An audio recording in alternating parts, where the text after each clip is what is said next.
to experience the trial of understanding. Are you ready? I am ready as I will ever be, Chieftain Keizaal.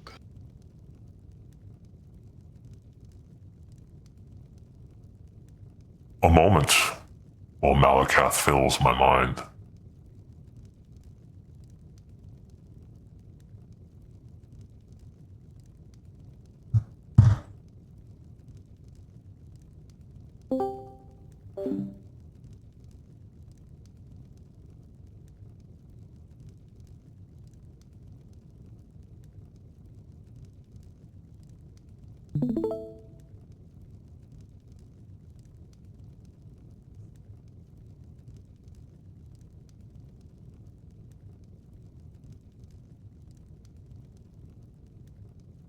Tell me, Gor'Tash.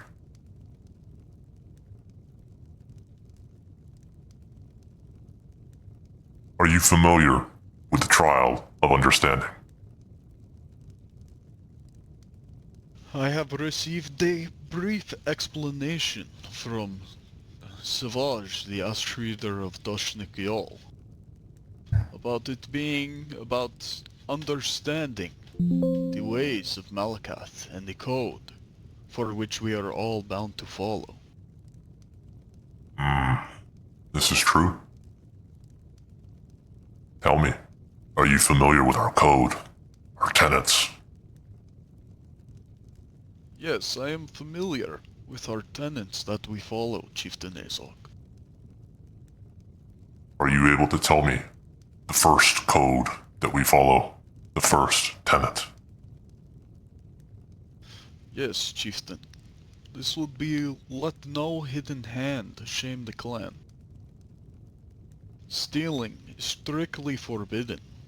Taking from another, unless earned or traded, is strictly forbidden under the Code of Malakath. You know the tenet well. Tell me, what is an orc worth if his hand is only clean when another orc is watching?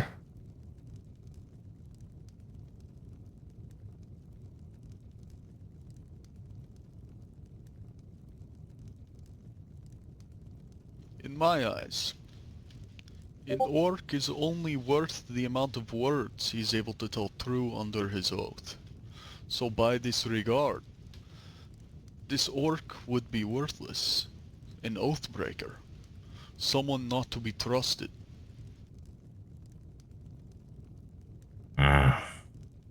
Indeed, an honorable answer. Another question. If no one could catch you, would the code still hold your hand back? Of course. The code is something I believe must be abided by in all aspects of life. Whether someone has their watchful gaze in order to keep Gor'Tash's hand in check, these are tenets he has followed ever since childhood, and something that he will continue to follow as he views his own birth as grace from Malakath himself.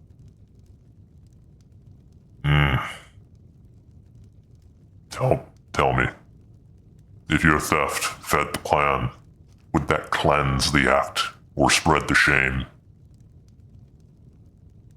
This would only serve to spread the shame. An act taken that breaks the code, no matter under what intentions, would simply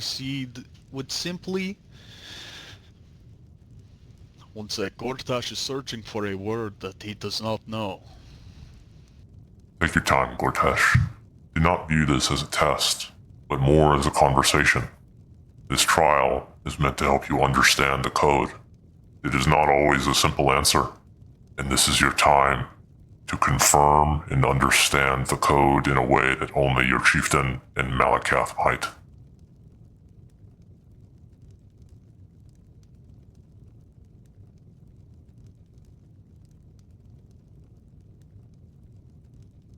This would simply serve to spread the shame.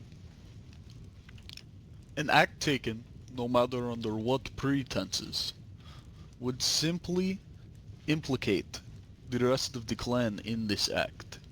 It would not serve to help them. More so, it would serve to bring them shame. You have answered with incredible honor, Gor'Tash. Very good. Move on to our next tenet. Are you familiar with it? Yes, let no blade drink without warrant. No kill shall be taken dishonorably, all of which will be taken whether the person has committed a grave act against the stronghold, whether you have made an oath to slay this person to someone else, or whether they have done something to personally wrong you, such as requesting a battle to the death. You give a well thought out answer before I've even probed you. Very honorable. Tell me, Gor'Tash, when rage puts its hand on your weapon, who gives the order to strike? Your wound, your pride, or the code?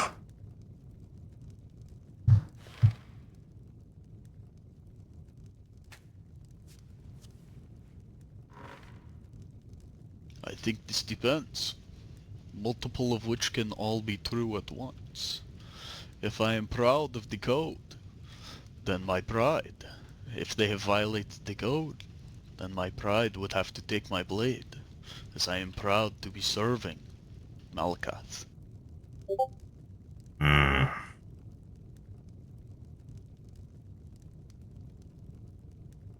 Does insult deserve death, Gor'Tash? No, insult does not deserve death. Gor'Tash learned this during the war. Many a passerby would say diabolical things, such as the Imperials or the Thalmor as we cross them. But even such, even as passerbys, they did not deserve death. Only for which they violated our kin did they deserve death.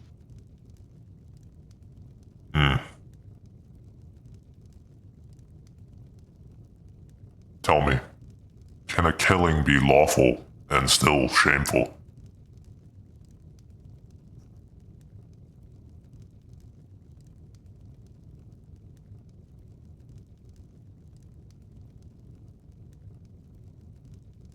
Of course.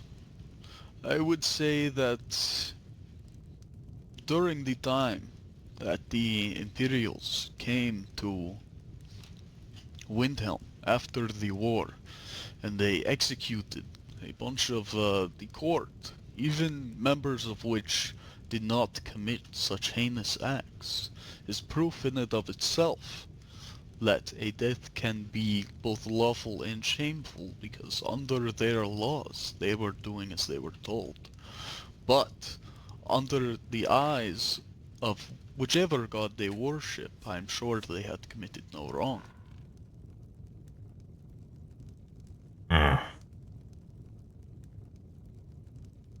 The final question. If an enemy yields, what must be weighed before the final blow?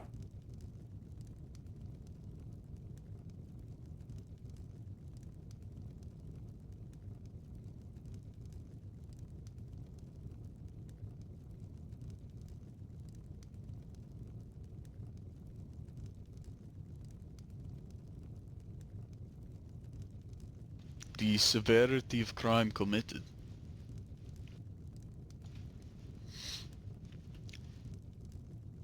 You need to expand upon that. Tell me more.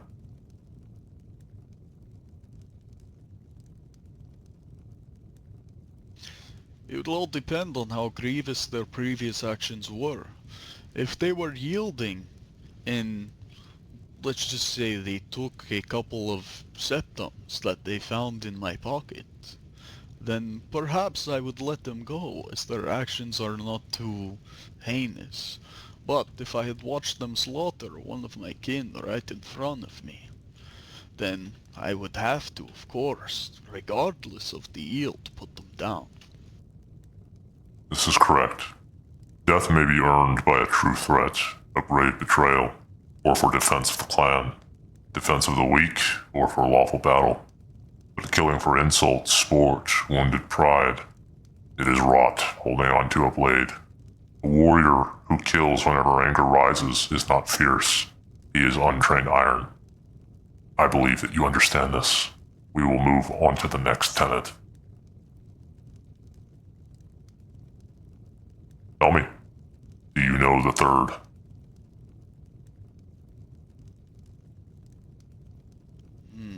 Gor'Tash believes that this holds some relation towards the last one. Give him the second to ponder.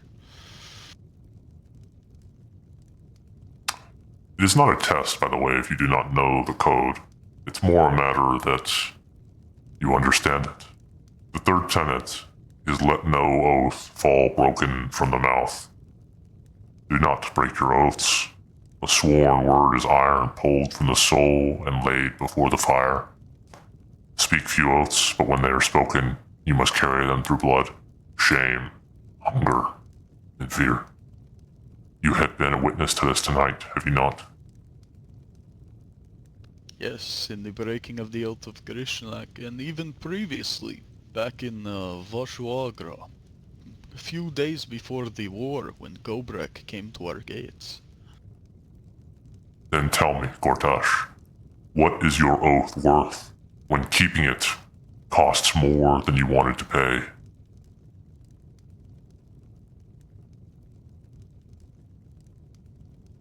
For Gor'Tash, his oath is his life, his lifeline.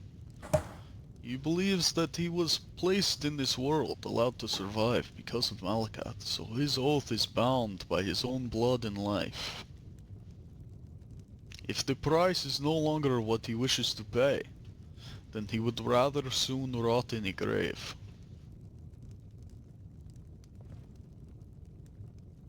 Let me ask you this, Gor'Tash. Can an oathbreaker be trusted again? I do believe so. As once they have paid the blood price, of course. But Gor'Tash has seen time and time again, with especially Gobrak specifically, how even though he has broken an oath, not once but twice now, he still gives his all in order to prove that he is worthy in the eyes of Malacath. And not only that he is worthy in the eyes of Malacath, but that he is worthy and trustworthy within the eyes of his kin in order to support and protect them. An honorable answer. Tell me then, is it better to break an oath or keep one that leads to dishonor?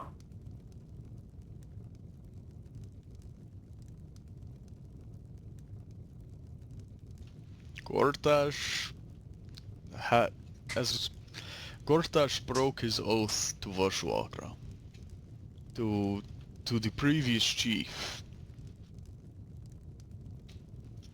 So he knows that sometimes an oath must be broken in order to prevent further dishonor.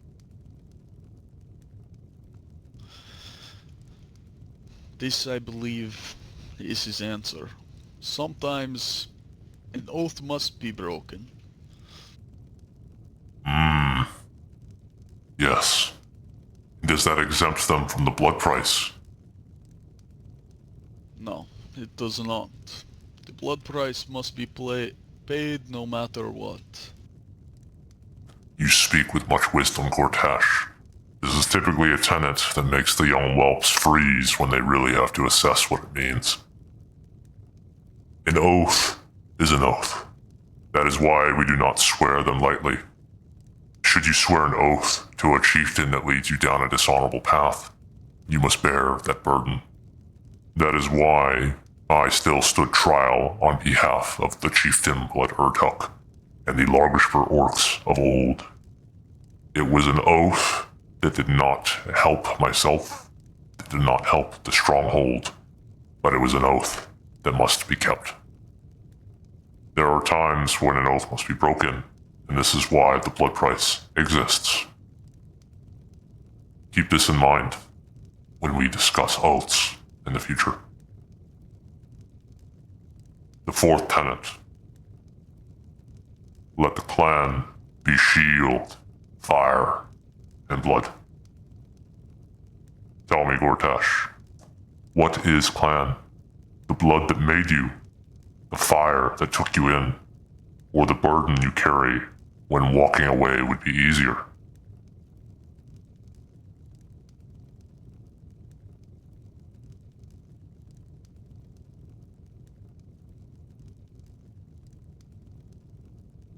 I believe this to be Chieftain Keizaal, not just one. They all work in harmony together. As Orsimer, blood is what binds us. We are all in the creation of Malakath, cursed to follow after...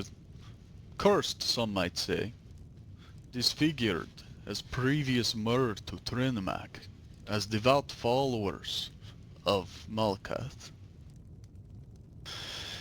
So blood is what binds us together, but within these strongholds we find the fire that brings us together, forming our strongholds, coming together in numbers to support each other and further our culture, as well as use our shields to protect our walls and protect our people from outlying sources such as the cultists. This is what Gor'Tash believes to be true. Yes, this is a part of it. Tell me, would you correct kin who dishonored the code?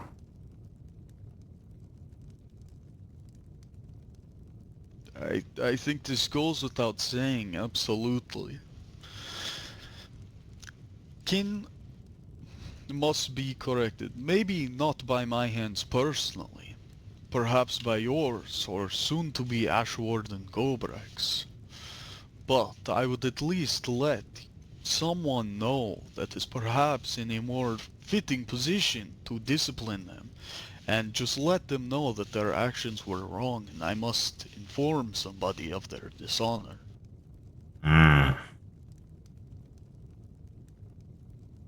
If your clan or your chieftain commands dishonor, do you obey? Do you correct him? Or do you leave?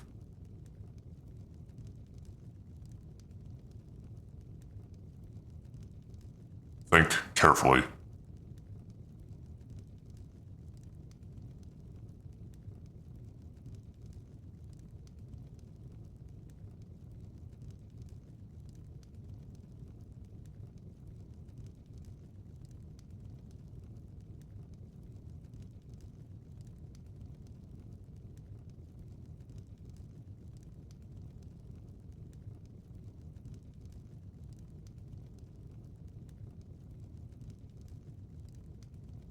In the sense of what you were saying earlier, when you stood by Blood Ortok and took the punishment even when they had all left, I would say it is, even though the order may be dishonorable, the burdens of the few are the burdens of the many in a stronghold. Gor'Tash would stand side by side and hope that in the eyes of Malakath he could one day be redeemed. Gor'Tash, this is not the right answer. In truth, my actions of the past were a mistake. This is why Malakath reserves the right for any true kin to challenge their chief through honorable combat. To accept dishonor, to abandon your stronghold, is both to forego the struggle, and it is to abandon your kin and your stronghold. If your clan, if your kin demands dishonor, you must correct. The code is held by Malakath, passed down to all kin, but many drift, as I have seen firsthand, and as I'm sure you have as well.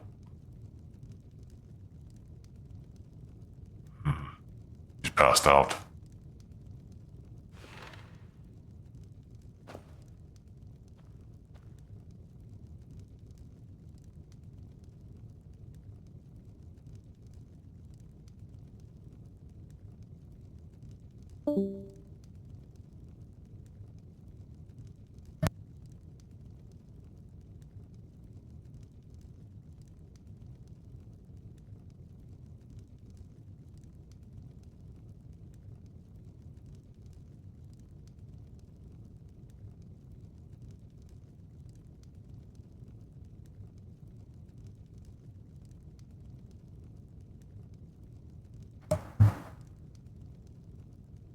Do you have your bearings, brother?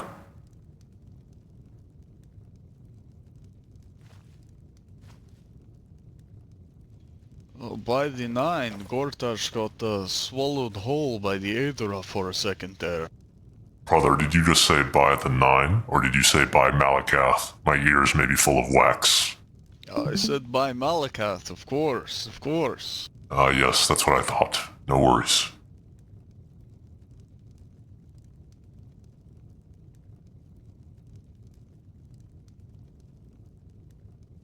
One moment, Gor'Tash. Of course.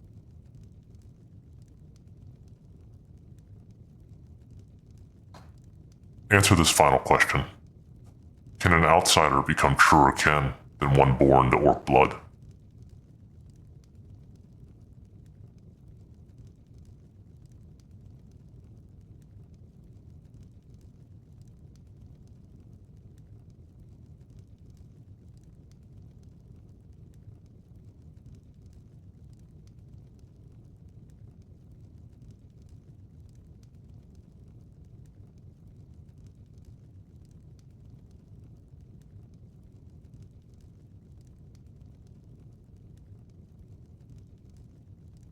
Gor'Tash believes that they can get close, but they will never be true Orsimer. They can become bloodkin. They can take their trial. They can earn the right to wear the ancestral armor, but they have not struggled as we have. It is not ingrained into their being. So for that, I do not believe that they could be truer kin than ones born orcish. You are mistaken. This is why we have bloodkin. There are many dishonorable orcs. There are many oathbreakers who are orcs. Yet Amor is a great example. He acts with true honor. He understands our code, as do some other Nords. The way of Malakath, the way of the Ash Pit, the struggle that we persevere through, our god of outcasts, our god of banishment. It is a way of life. While the orcs know it well, anyone can become truer kin than an orc who acts with dishonor. The code binds us all, Gor'Tash. It is not a matter of ancestry. It is not a matter of being Orsimer. It is a matter of the code. It binds us. It holds us. It is not unique to the orcs, should another wish to learn it. You would do well to remember this. Do you understand? I understand, and I will keep this in mind going forward. We will move to the 5th tenet. Let hardship break upon you, not through you. I will recite this one for you. The tenet records that we must endure hardship. The Orsimer are the cursed, they are the exiled, and they are reforged. Pain may bend the back, hunger may hollow the belly, and grief may darken the eyes, but the code must remain standing.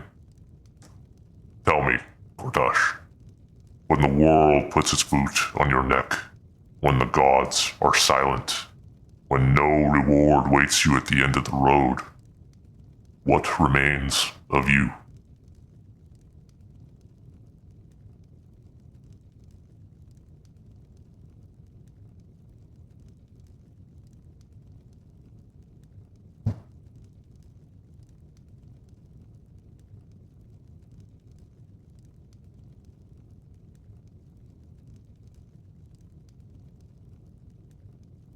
Gor'Tash, look into the ash, see the fire ember. Read through it. Hear the code. Feel my words. Let Malakath fill you with his presence.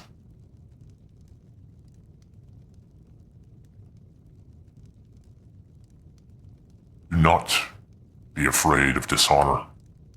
Answer with pure mind and with pure heart. This is to make sure you understand the code.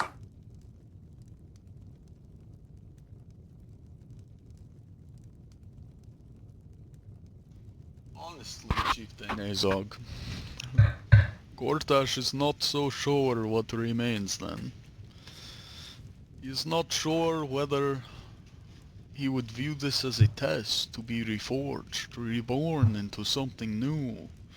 Whether he would potentially, as dishonorable as this might seem, give up, fearing that his god has abandoned him. Gor'Tash, stand up and stretch your legs, and let me impart my wisdom upon you.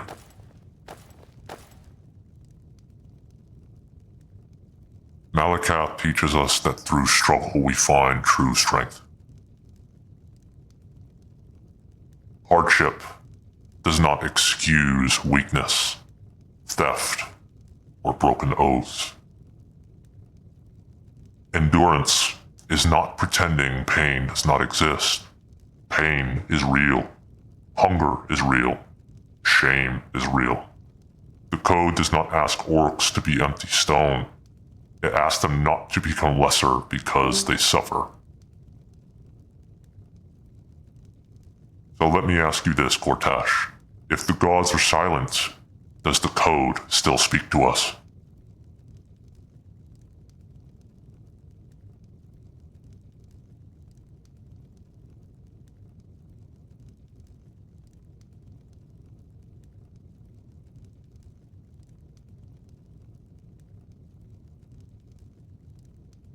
Gor'Tash fears his answer may be very contrarian to what he just said. You are meant to learn. I am meant to guide you towards the true understanding of our code. It is all right to change your answer. This is what this trial is about, Gor'Tash. It is not a test. It is the trial of understanding. You are to leave this longhouse once I have confirmed you understand the code, as Malakath has taught me in my dreams.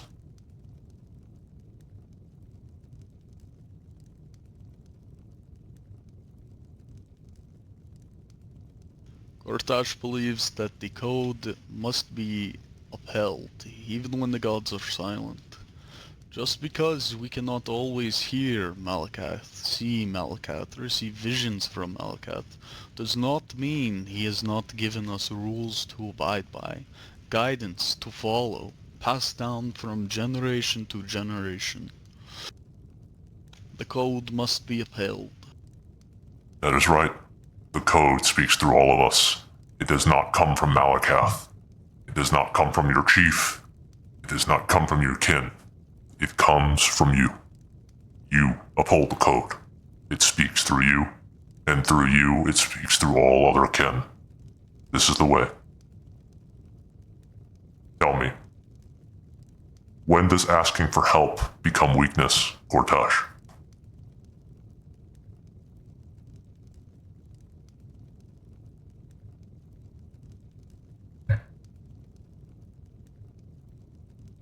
Gor'Tash believes that asking for help becomes weakness when you have brought it upon yourself. When you have committed a deed that is grave, and you wish for help hiding it, or you wish for help escaping from it, that is when it becomes dishonorable to ask for help. This is not wrong, but I would guide you towards a more ashen answer. Asking for help becomes weakness when you expect to forego your own struggle. You must overcome your struggle. This is what gives us strength. This is how we support the stronghold and how we support one another. Tell me, can shame be endured long enough to become wisdom?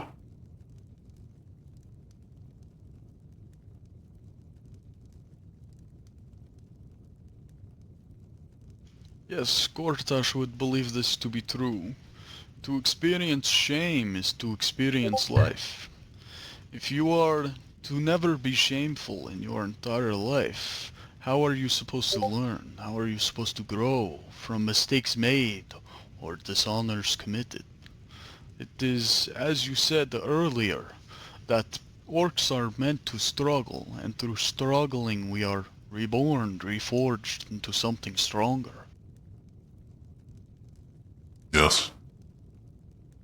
I ask you a final question, Gor'Tash. Can a person endure alone forever?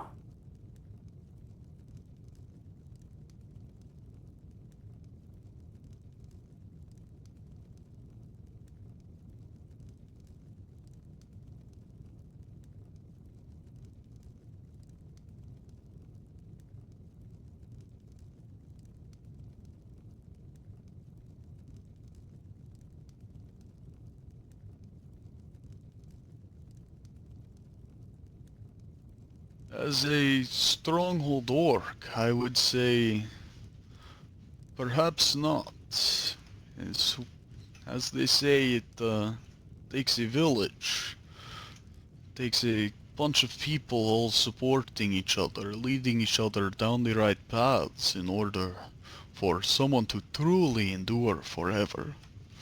I do not think that enduring alone is perhaps even possible for the strongest minded of warriors.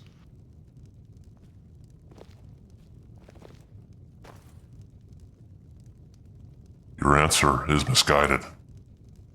Come look into the ash with me. Tell me, during the Civil War, did you believe that the orcs of Largashpur and the orcs of Voshuagra endured together? And do you think that they acted with honor? No, I would suppose they did not. There were many that were led astray, and led others astray with them. And tell me, what of Savage Red the Ash Reader, an orc who has never known a stronghold in all the years he has wandered Skyrim? He has only had the code and the Ash Readers. You must note, you always have the code. It is what binds us. It is what pushes us forward. To join the stronghold is to endure struggle collectively, but it is not to shift your burdens onto one another. Recall our history, the chieftains who abandoned us, those that shifted their burdens onto others. This is not the way.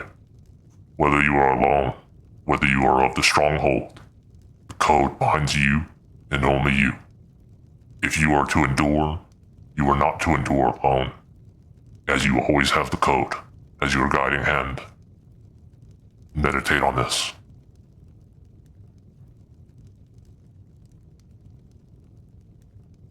I shall pour much thought into this going into the future. If the stronghold is to truly follow Malkath's path, this is a most important revelation that I must study and commit to heart.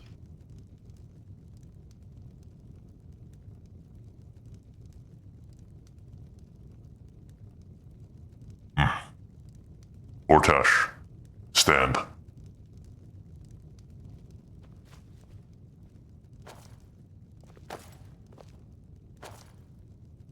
Come to me and place your head between my hands.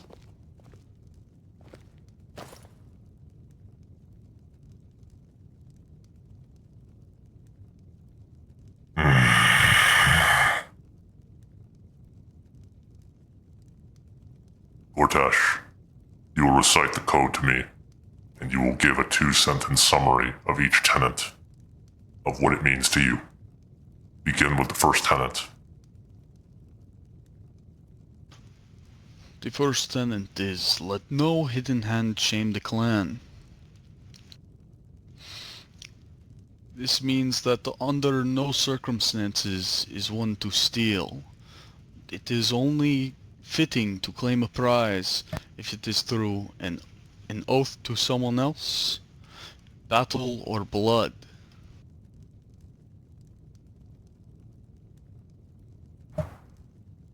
And the second. The second tenet is let no blade drink without warrant. This means that no orc is to kill unwarranted. They may fight all they want, but the hand...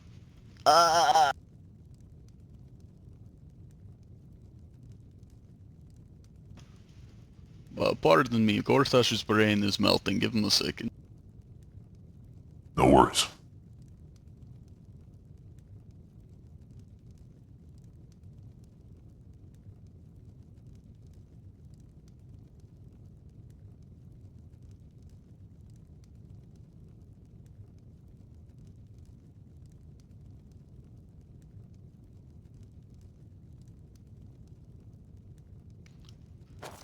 Oh!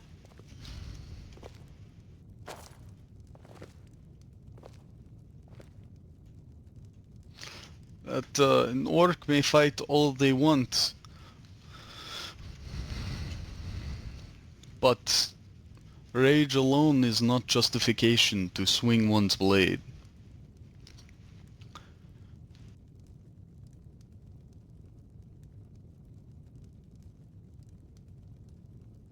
And the third. The third is let no oath fall broken from the mouth. This means that all oaths sworn are bound by your word.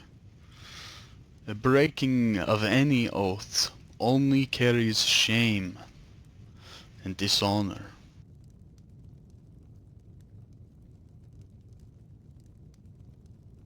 And the fourth. Let the clan be shield, fire, and blood. Regardless of the burden, you must protect your clan, and when necessary, correct them from feeding into dishonor. And the fifth. Let hardship break upon you, not through you.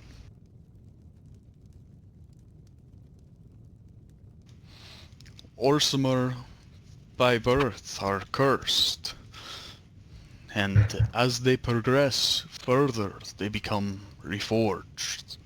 You must not let the pain that has held you back previously continue to do so. You must move forward.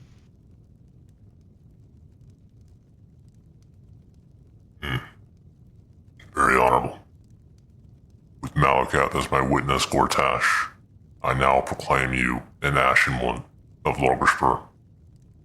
In my eyes, you understand the code. I now expect you to uphold it for your kin, as I have done for you. Praise be to Malakath. Praise be to Malakath, Chieftain Azog.